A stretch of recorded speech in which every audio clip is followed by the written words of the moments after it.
Episode 99.5. It's like a radio station here of the Joel Fleischman Happy Hour podcast. We have Jules Philippi and Joel Fleischman. Where's the music? Oh, yeah.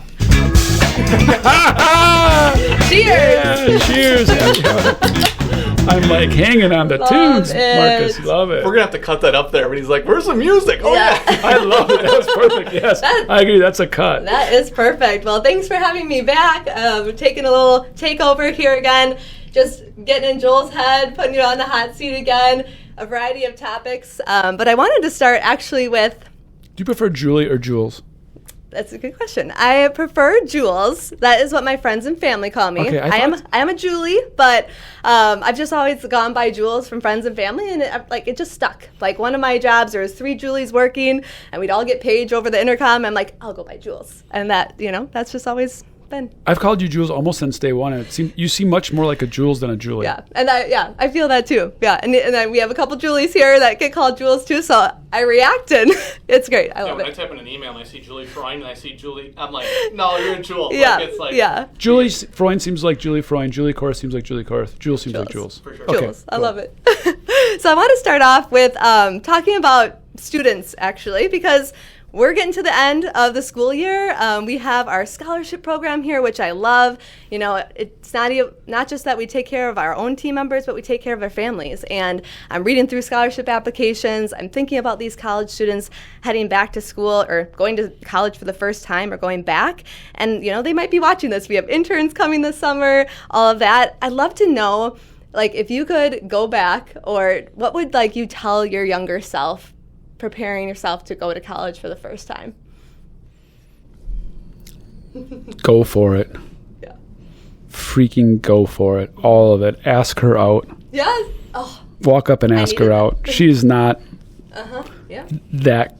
She doesn't know how beautiful you think she is. Yeah. You might surprise yourself. Yeah. Go for it. Travel around the country. Take the trip. Have different jobs. I think that's huge. Have different jobs. And expand your horizons. It's a great time in your life to take a deep breath and do not rush anything and never settle. I love that. Never settle, and don't rush it because one of your friends is further, quote unquote, ahead in society. Or further along, quote unquote, their life journey. Don't chase it. It's your path, nobody else's. Love that. I think mine too would have been do it afraid. I think there's just so much fear for certain things. So I love that you said just go for it. Don't think about it. Just do the damn thing. Jump. Yes. Yeah. Damn it, jump. Yeah, for sure. And you also shared with me too, with some of our college students going back to school, finding a roommate. The roommate experience is kind of like Tinder. What would be and UW Oshkosh, I didn't actually have the dorm experience, but what would be your non-negotiables? Looking for that roommate, looking for that person to push you, keep you. Well, my roommate was Forrest Bach, and he passed away from cancer a few years ago. R.I.P. He was my first roommate. Wow. Brain cancer. Played sports. I played sports. Yep. That's about where our similarities end. Yeah. Okay. Yeah. He did. We got along great the first semester. Uh-huh. Second semester, we survived each other. Yeah. Remained his friends, but not close. I did get a chance to go visit him at his house with his family and his wife Julie before he passed away, and we reconnected and had some wonderful texts in his last few days. But I, really, if I had to go back, honestly, do you party? Yeah. Yeah. He stayed up super late. Okay. I think. I need somebody that waits up early. Yeah. He was a complete. I didn't realize how neat I was. He was not neat. I don't know if he ever washed his sheets. I'm very anal. If you guys know that, right? Yes, See in my office. Yeah. Yeah. It was the roommate that left the crusty oatmeal on the sink for me. It's just those little things, but that's the person that you day to day, and I know we've talked about who you surround yourself with is so important to go for it and get out there, and I think that's really yeah. I mean, but God puts you in a place with different people, right? Yes. I think Forrest helped me see a different side of life that was a non-drinking side, because he was still a silly, fun guy. His parents actually moved away after he graduated to New Orleans. Oh, wow. He didn't have enough money to go back to see him, Okay. and they never came to visit him. I don't know if they had enough money to come up. So in some degrees, they ghosted him. This was pre-internet and cell phones, so Christmas break, Thanksgiving break, he had to stay with friends, like acquaintances almost. So, God puts you in those paths for a reason. So, I learned a lot from him. He learned a lot from me. So, that's great. Even if you get a roommate that doesn't match, unless it's absolutely toxic, I guess learn from it. Yeah. Great. Love that. I'll kind of shift it into some more business questions for you. Super funny, super loyal, super nice guy, by the way. Yeah. R.I.P. Forrest. For sure. What has been kind of like the year to date, 2 to 3 best business decisions you've made here in Drexel? Year to date? Yeah. Man, we move quick. We do. We changed. It's January. What did we do since January that I thought was really, really cool? And it's stuff we've talked about, so probably development. Yep. That almost, and we're coming for it if you aren't yet. Yes. Almost every team member we're realizing needs monthly training. Not, I would say, to the degree in manufacturing jobs. That is a repeatable job that we want you to get really good at, really safe, and have really fun. Yeah. But that's not necessarily a monthly full-day training. Yep. I'm very glad we made those decisions. I'm really, really glad that what's the right word? Hijack the merchant team. Yeah. That's the number one decision we've made as a company. Absolutely, for sure. Yep. The team that we now have in place and what we're doing is remarkable. Love it. That's great. What is like a myth about your job or your position or like our industry that you would bust? Everything about our industry. Yeah. White male and stale. About my job that I would bust, what would be a myth? That I know what I'm doing. I have no idea. Like they think somehow CEOs and owners know what they're doing. I'm just a normal dude. I have no better ideas than anybody else at the table. I have no clue either. Yep. Always learning, always growing, always evolving. Always changing. Yeah, and that's just not me as a human. Like, I just really don't know. Yeah. And I might be able to talk myself out of it and make myself look smart. And that might be a gift from God, but that also gets me in trouble. It's just like, I really don't know. Yeah. I think a lot of people, I can just see people look at me like, well, what do you want to do? I don't know. Does you think it's going to work? Yeah. I don't know. Yeah. And I don't think they even really believe me. Like, well, you're just not going to tell me that. I'm like, I don't know. That's probably the biggest myth. Biggest myth of our industry. That it's like, it's cliche because in our industry it's always like, well, it's not sexy, and people then all say, well, it is sexy, and I'm like, it's really cool. Like we get to build like houses and help people build houses and massive projects and really cool stuff. So I think a myth about Drexel that I want to bust is that supply happiness isn't real. Like, dude, we do this. This is real to me. Real stories, at least to me. Real people. Our company would be unbelievably successful if all 800 people actually believed it. So we have a ways to go. Every organization does. Yeah. Yep. I know there's a lot of people in our company that work very hard and have a lot of fun, but they don't actually believe supply happiness is real. They think it's a marketing thing, and it's not. It's a real mission of ours. Love that.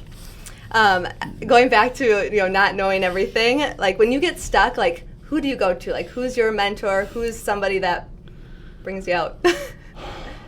We've had Andy for 7 years. So Andy Rutler, I got to give him huge props. So shout out to Andy. He thinks different than me. He comes from the software background. But he seems to we end up almost in the same spot and gets me there. Yeah. Megan's a Gassner. Shout out to Megan. She's just a lot of fun in my life. So I love the youth. Yeah. Because maybe because I'm in a midlife crisis, but I know there was somebody that said, I forgot, Marcus, you might know, maybe it was John Wooden or somebody said, I always want to live near a university. I never want to live in Naples. I never want to live in Clearwater. Why would I want to live with old people? I want to live with the youth. Wow. They're trendy. They're fun. They have ideas. They have energy. That is they cool. have vigor. Yeah. He's like, why would I want to be with other 80-year-old people that are waiting to die? And I love that. So Megan, thank you. Shout out to Megan. She brings a lot of joy and energy to my world. So when I need a funk, I'll call Megan and we'll do a little. Yeah. She'll just raise me up a little bit. I'm loving the merchant team that I work with. They bring me so much joy. And then Caitlin always has a a motherly figure here as well. So Sure. that's just a few of the people. I could reference hundreds. There are a few that are my Right. quick go-tos Yeah. right off the top of my head. Yeah, the university one, I've never heard of that. That really speaks to me. Like, if you're not growing, you're dying. And, like, who you surround yourself, those 5 people, and, like, not just 5 people, but the 5 best people, that can really pull that out of And then if you think of that then if you expand it as a community, I love that 5 thing, 'cause that's so true. Yeah. Mm-hmm. That's so true, the 5 thing. So amazingly true. But, you think of it like, why do you like to walk in Madison's campus? Yeah. It's just got a buzz to it, a synergy. The buzz, yes. Right? But now you go through Naples or whatever, and I've been to some of them, and it's like everyone's waiting to die, and they're drinking a lot and whatever, right? Yeah. And that's the thing, too. If that's your goal in life, that's great. That's definitely not something I aspire to do. Yeah, for sure. Another question for business. I've seen you post this in LinkedIn before, but we have a culture of positivity and faith that you've shared. And if a business is watching or listening to this, like, if they want to bring God into their workplace, where would you suggest they start? What's crazy is that why it has in our society, why it has become not the norm to bring. You can bring God up anywhere except for schools and business.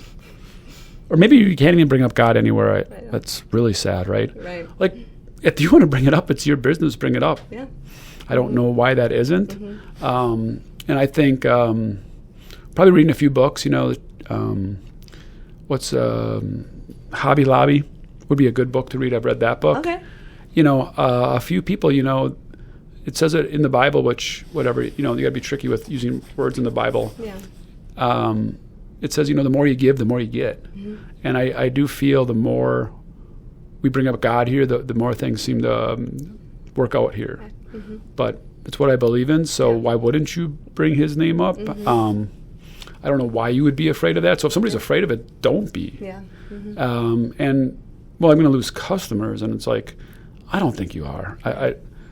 And you're not after every customer in the world anyway. But So go back to your offsite analogy with IPA and Busch Light Drake. What Yeah. I mean? Like, it's the same thing. Like, wouldn't you want people that see the same things that you want to Yeah. make them more Yeah. loyal to To you? serve that, yeah. Right? yeah, and we're it's a selfish marketing play, perhaps.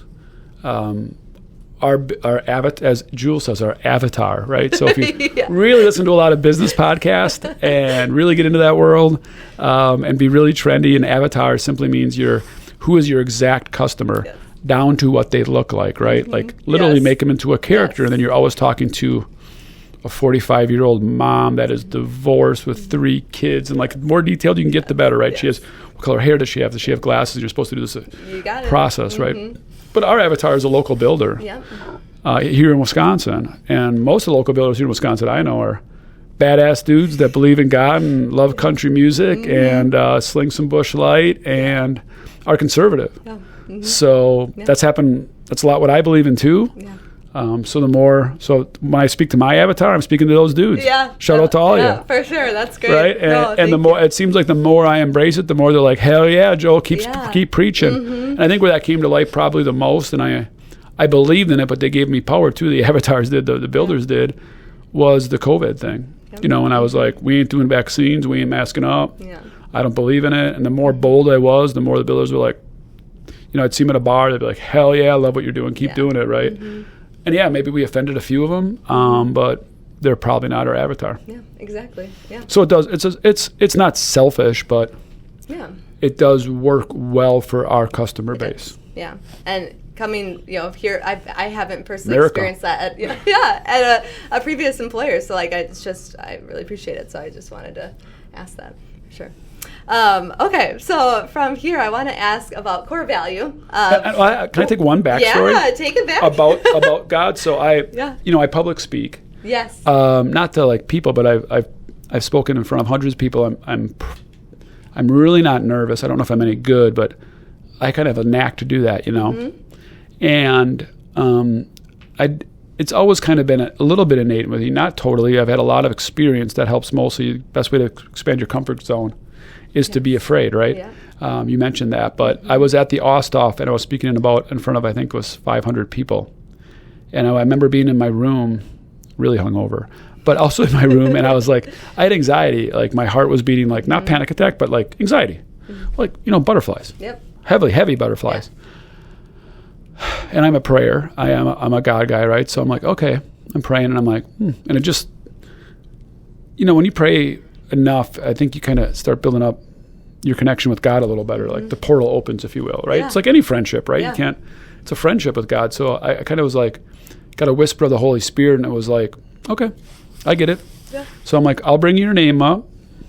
I'll talk about God, and I guarantee you I will. I pray that I will. And then I'm going to put it in, then you're in charge. Here's the deal. Like, if I bring your name up, I trust you'll bring words to my mouth. And that's what I try to do before I go on stage. I'm like, I'll bring up God, and we'll talk through that, or I'll say a prayer before we do a meeting. But then God, you're in charge the rest of the way. So that always seems, it is. It really is. Like, Jesus, take the microphone. Jesus, take the microphone, right? I'm just your portal at this point. Exactly. And when I do that, that has always been when people have given me the most compliments of like, this was good. This you really impacted my life. You've changed. I did speak once in Charlotte in front of a bunch of lumberyard owners across the country. Okay. And one guy came up afterwards, and it was a long conversation about God and talks, and no one else had mentioned it. And again, it's speaking to that avatar, right? So it was a guy from the South, I think a guy from Georgia. Thick accent, I'm not even going to try to do it. He's like, oh, yeah, old Joel. Well, I'm going to try to do it, right? He's like, I walked in the room, and I'm like, well, now they got a speaker in. Like, this guy's good. Like, I wonder how much they paid for him. Like, now he's talking. And like, oh, you're just like a lumberyard owner. I didn't know you're like a regular dude. So, but the more I seem to invoke God in it, the better I seem to do, or at least to the audience. For sure. Okay, so core value: have fun, right? Enjoy work and enjoy your life. I've followed a workplace energizer, a professional speaker, like we were just talking about, Michael Kerr, and he does a quarterly fun audit and has some good questions both for team members and for super interesting. Customers. Yeah, and so he asked these questions of like, what's something that we could do to make it more fun for the local builder, our customers, to do business with us? It's a really tricky question, because what is the definition of fun? Yeah. Right? Because I think at one point in Drexel's life, we had a culture club committee, and not their fault, they took it too far. And I led that committee, right? I said fun can just simply be doing your boring job extremely well and not having, right? So I also said this, I've even said it at a lot of the shoes, so a lot of the team members have heard this. If we're having chili cook-off day, a quote-unquote fun day, and somebody like Jules is putting it together, and she's like, and Marcus is here in the room with me, and says, Marcus, it's chili cook-off day. It's a quarterly fun day. You got to get over here. And Marcus' day is hell on earth based on other team members, maybe based in his, again, what's always culture within culture. It's culture of the people around him, his people he reports to or help with.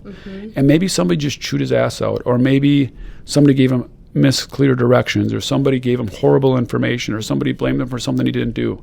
Right, whatever that was, he's having a bad work day. The chili cook-off day is absolutely meaningless. It's not even. It's actually opposite of meaningless. It's insulting. Right, like I'm over here buried. You're all over there worried about whose chili's the best. Right, so it's actually, you got to be careful, because that can come across as condescending. Hey, manager's putting on the have fun day, and I'm over here picking up. I'm a operational driver. And I'm picking up returns knee deep in the mud. Literally. And it's literally. And the salesman chewed my ass out that I didn't do it quick enough. Not saying that ever happens, but again, the yard leader is like, what took you so long when you get back? Or whatever that is. Hey, don't forget about chili cook-off day, Travis. Yeah. Real nice. Wow, you're having a great day over there, yo. So it's a tricky question. I'm not sure I can answer it. No, how does he define fun? Oh, I mean, because with the team member too, because that's what I was thinking about, because on the flip side, it's like, what's making work less fun? Well, that could be, internally somebody's having a bad day, just like you said, like, if you're doing this and I already had this happen to me in the morning, then, that's not going to make work fun, So a little whipped cream on a pile of crap is still a pile of crap. Yeah. True, right? Yeah, no, really true. With the Halloween stuff in the past, right? Like if you dress up at the store and you dress up as a clown and you screw up somebody's order, right? Yeah, They're like, well, not so ordered, funny. Like, you know what I mean? Like, Yeah, like literally, like you ordered the wrong cabinetry Uh-huh. colors, and I'm literally dressed up as a clown. You know, we've mentioned that we should have a basketball hoop in the yard. And all the yards are manufacturing. Mm-hmm. Well, what if we told the builder we couldn't make a delivery because we were too busy, Yep. which is true, or we didn't have the trucks available. Yep. And I hope we don't never do that. And two guys just happened to be on a lunch break and they're shooting hoops, so we came in and get it. Yeah. So it's also the optics of fun. It is. Yeah. And No, I and think the that's budget an of fun important question to ask. and the dollar amount that you're spending on fun. So it depends what fun it we've kind of gotten away from the, as you know at Drexel, we've kind of Yes. gotten away from the fun days. And I don't want to be Debbie Downer, but because No. of those reasons, Yeah. is like, what is the cost of that? And is it, and then does it hit everyone? Exactly. It's like that opportunity cost too. Like, what are we missing out on for the builder? For And then away from the workplace, we've done things in the past. In fact, what I thought was the most fun, we actually did a dress up costume 9-pin bowling. Oh. I think we only had 3 locations. I think. Yeah. Shout out to Craig Johnson. He got a 309 pin. I remember that. And it was a great Sunday afternoon together, Yeah. just randomly, but with everyone's busy, active, out of workplace schedule. There's very few people that want to do that, and a lot of times the people that want to do that just want to drink. Yeah. So now it's this drinking culture that overrides it. Now you just have the drinkers that show up, and so it's a tricky slope. It is. It really is. What were some of his better ideas? Because I'm super curious where he goes Well, with that. Yeah, I mean, he's done it. Like I said, he's a professional speaker. He has this whole list of your national themed days. So there's still a lot of that stuff in Right. there. Where it's like it's National Popcorn Day, so let's have popcorn. But again, to your point, so But again, his avatar is way different. yes, yeah. The local builder's not having National Popcorn No, Day. It's like, no. F you with your National Popcorn Day. I need some Exactly. 2x4s. But that's why I think we just have to think differently, and really get out of the box with that. Yeah, again, if you have a bookstore or a comedy club, coffee shop, Yeah. my wife owns a gym, Try. Yes. Yeah. They can wear red days. They Yes. they love to do, Uh-huh. they celebrate all the members' birthdays in a really big way. I love that. Yeah, you love that. But again, does that work in a, Yes, in a right. What works building for us, supply culture? What makes sense for us. Yes, yeah. right. And their customer base. I mean, have you seen anything else in the industry that, I feel like we're so far ahead of the game. Yeah, I mean, we do that. Well, I mean, the one thing that we do cool, right, is the tailgate tour. Yes. So we have a food truck and we bring that out to the builder for their lunch. Doesn't cost them a penny. Yep. We bring a lot of energy, a lot of heat, quick lunch, they can get back to work, cool them off, Yep. grill out some brats. Shout out to Kennedy, who's doing it this summer. Love Yay. Kennedy. So she's a spark plug, so she'll bring some energy. We Awesome. play some music and tunes. Yeah. That seems like that works for us because it's in and out Yeah. without a huge, and again, to me, that's not the whipped cream and the sparkle. That's some meat, right? Yes. There's some meat in the bones with that. Yeah. So that's probably worked the best. Way back in the day, we used to do a brat fry every week. Wow. Talk about when people had free time. It's hard to imagine. And I'd host that. Talk about working 60, 70 hours a week. So I'd host that in Campbellsport and then Berlin and Kiel. I'd go to all of them. Yeah. One would be Tuesday night, one would be Wednesday night, one would be Thursday night. That was my summer. And we would have a brat fry. Wow. We'd have a vendor pay for it. Builders were invited, and builders would attend, which is crazy. Really? Yeah. Yeah, people had time to do that. Like, you forget people had, or just work that much. Yeah. Is that They would like- come from the job site, have a brat, have 12 beers Yeah. with their work trucks, and we'd grill out for them, and we'd show them a new product, and we'd bond and connect and take a deep breath, and then go home. So what changed that? Was it a Drexel thing, or was it a from an attending Life, I standpoint? think culture. Yeah. Yeah, I mean, all of it. Burnout. Like these come a little bit more, intense. Yeah. and everything, too. Yeah, phones became more intense, technology more intense. Youth sports, I think, was a huge part of that. You didn't have, not every single parent was just pulled to a youth Calendar's sport. full. Yeah. Yeah, year round. Yeah. That is such a huge thing. A little bit drinking. Sure. That was right when, in a good way, the drinking laws for driving got really much higher, and we're like, hey, there's liability here, and corporations started getting busted for serving drinks, Sure.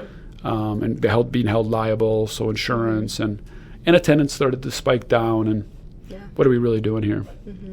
But we did cool stuff. We did goldfish races.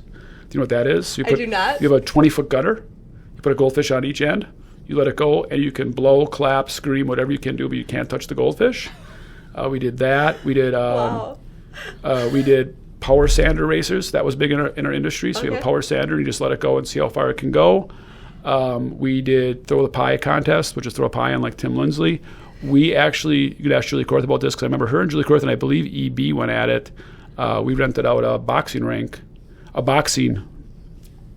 ring, yes, and had the big blow-up gloves and got after it with our builders.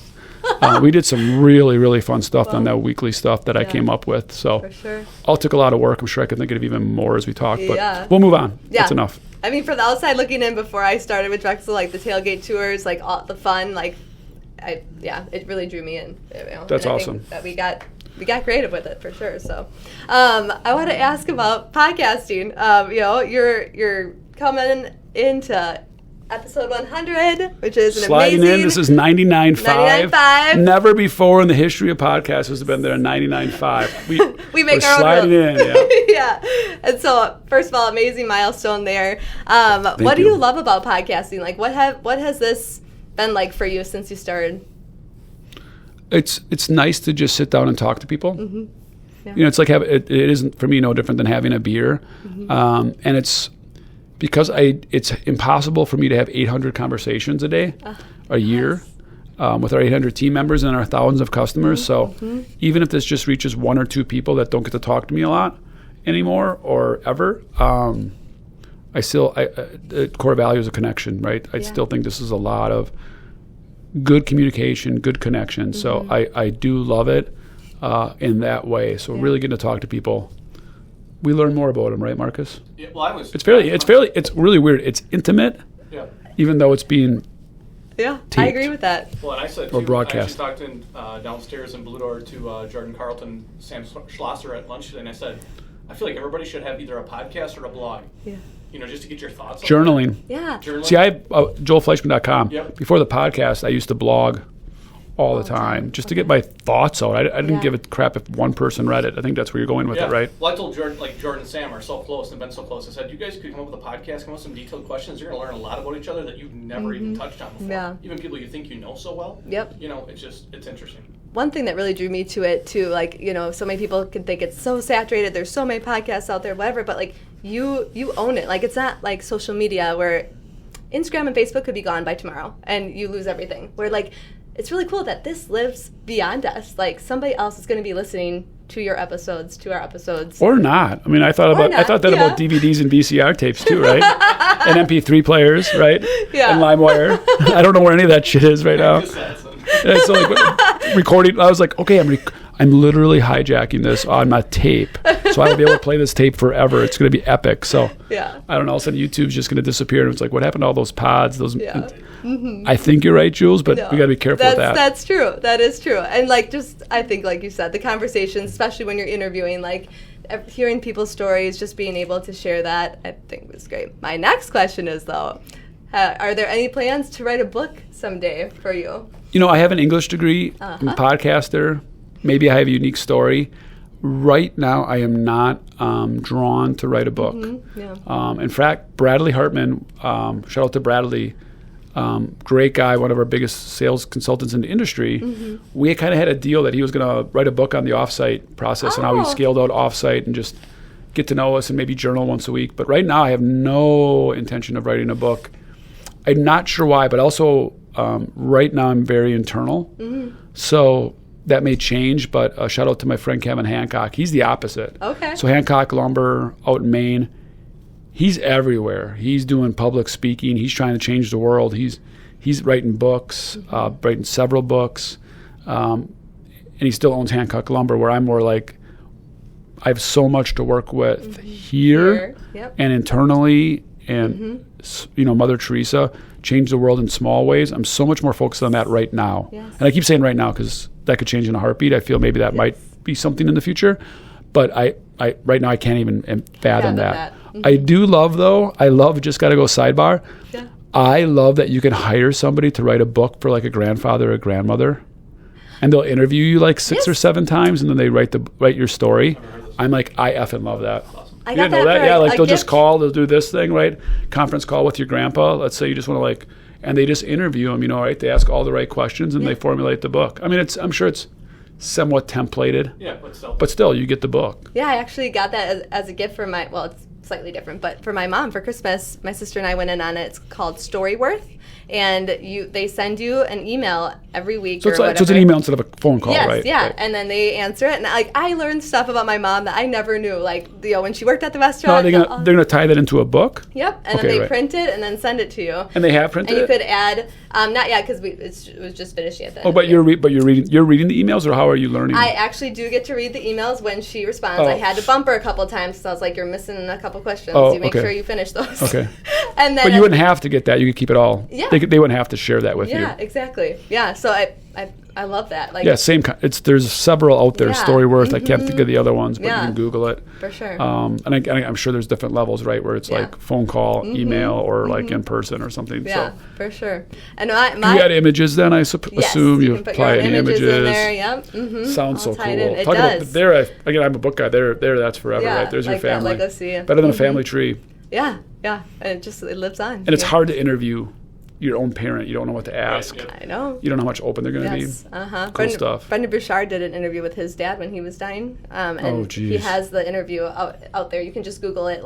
Brings me tears. I know. It's my dad, my grandpa Frank, who grew up on the Fleischman farm, born there, raised there, died there, never left. Raised 9 kids there. Grew up with 7 kids there. His dad died when he was, I think, 19, and then took over the family farm. Anyways, my grandpa was dying and said, well, it's time, Albert, and they toured the local cemeteries. Wow. And he went back as many generations as he could remember and said, my dad said he kept saying, is there anything else you want to know? It's like, this is what we're doing today. This is your opportunity, This is what we're doing today. So it sounded like it was an interesting day, obviously. That's the most you can ever learn, Yeah. So another random question for you. I know we bleed blue, team blue, right? If you had to choose a different color for Drexel, what would it be? Any color psychology in there? Blue. Blue. I'm big into color psychology and all that stuff, and I looked it up, and stability, trust, reliability. I know we did pick blue because it was Camel Sport, right? No, but I've actually read books on that too. Have you? Yeah. Yeah, no, the blue was totally random on my dad because Camel Sport's blue and yellow, and he wanted to be the local mascot color because he figured people already wear Cougar colors. They could relate Camel Sport building supply to the local blue. Yeah. But I've done a lot of research, and Allaire Homes that we do business with. Shout out to those guys. Awesome. We have 2 builders that are Allaire Homes, and shout out to both of them, Louis and Nicole and Andy. Okay. And Allaire Homes, which is a national builder, but you get you don't franchise, but you become part of their company, however that term is. They're black, and black psychology, Rolls Royce, classy, clean, neat. They always wear black. That's really, really cool. At a restaurant, you see all black. You're like, oh, we're bringing it tonight, right? Black linens, the whole thing. So, wow. But yeah, the research I did, the vast majority of lumberyards are either green or red. I don't like red as a color as a lumberyard. I mean, that's scary. That's bold, fast, hot. Exactly. The psychology of red I'm not in love with. Yeah, overpowering, which is we're trying to soft, stable, comfort, blue. Yeah. And then green, again, I kind of get the green thing because you have the lumber side and the softer feel. But, if I really had a pick, I'll answer your question. It would be blue. But if I really had a pick, I don't know. Do it. Lately, it's been yellow. Oh, nice. I just think yellow's energetic, youthful. Yeah, look at everybody sunshine smiling. And happy. Yeah, right. You're not surprised, right? Yeah. No. And I don't think I own any yellow clothes or anything. I used to have a website called Losers Bracket. Oh. And we had our own T-shirt collection. We had 5. This was early on. So we were. Do you know Barstool Sports? Yes, I do. Oh my gosh, my husband's on there all the time. We were equal to Barstool. We were the same as Barstool. That's how big we were, and that's how early it was with Barstool and how early the internet was. But we were getting 5,000 unique unique users a day. Oh wow! And we did some really cool stuff. We did a live stream from a Brewer game. We were the first people that ever live streamed anything. I figured out how to do it, and we did a tailgate live. Wow. And we were doing some really, really, really cool stuff. We were basically what we came up with there was no Barstool of Wisconsin. So we just let's Barstool Wisconsin, right? So we have the local Wisconsin sports and banter and topics. Yeah. So we really we had 7 authors, like things were happening. Like some of our stuff got 100,000 impressions a day. Wow. But 5,000 always was like just the people, like I say, literally on their throne when they're going to the bathroom. Like when they looked up what to search instead of Barstool, they were on Losers Bracket. Like, you know it. we were a thing, but we had to make a decision. I totally made the right decision. I'm like, I don't think I want my kids knowing I run a Losers Bracket empire. Like that's not going to be my legacy, right? Yeah. In fact, my author's name was Roast Beef because I didn't really want anybody to know it was me. Yeah. We all had stage names for Alias. our authors. Yeah. So anyways, back to Yellow. So we had a t-shirt store, and one of my favorite t-shirts, and I should get it again, was awesome. I had a yellow t-shirt that just said Yellow on it. So, yeah. Yep. And then I recently got a t-shirt that just said Times New Roman on it. That was also on the Losers Bracket store, which is just a font. And we had an Arial. Yep. We had a Saturday shirt, just said Saturday on it. That's Do you have great. Comic Sans or Comic MS Sans Yeah. or whatever? No, we didn't. But that was again. This was all scaling up, right? Yep. Someday we're gonna have like all the colors, Yeah. top 10 fonts, That's right? cool. I love that. Yeah, I like Times New Roman, right? Like, Wow. Yep. nice shirt. How Jules, about we're that? over 30 minutes here. Do you want to finish up with your hot Yeah, a takes? little quick fire, this or that, home edition. Okay, here we go. Country or city? Oh, I just have the quick answer. One word. Rapid fire. Country. Carpet or hardwood? Hardwood. Neutral colors or bold LVP. colors? LVP. Neutral colors or bold colors? Bold. Pool or hot tub? Pool. Attached garage or detached? Attached. Coffee bar or wet bar? Coffee. Walk-in closet or walk-in pantry? I have to pick one or the other. Yeah. Gross. Pantry. Home theater or home gym? Theater. Home gyms are gross. I was like, you already have the gym set up, right? I'm lazy. I need to go to a gym and be motivated by other people. Home gyms, they just sit and collect dust for me. So I love home it. theater, even though I don't really watch sports. For sports is cool. Put it for sports. For sports, there you yeah. go. That's what Great I got questions. for you. Yeah. Awesome. Awesome. Close it out, Jules. That's a wrap. Happy Hour Podcast with Joel.